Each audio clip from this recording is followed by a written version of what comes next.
नेपाल के तिब्बत में 7.1 शिद्दत का बड़ा जल्जला, 46 अफराद हलाक। हिंदुस्तान की कुछ रियासतों में भी जल्जले के झटके महसूस किए गए।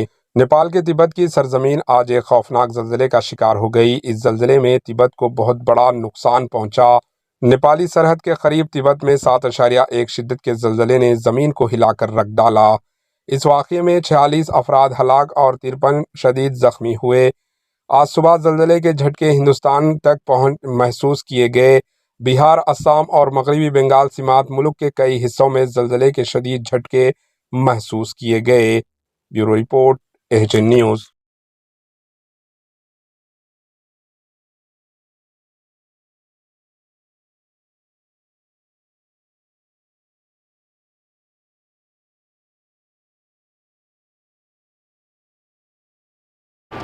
एचएन न्यूज़ को लाइक करें, शेयर करें और सब्सक्राइब करना ना भूलें।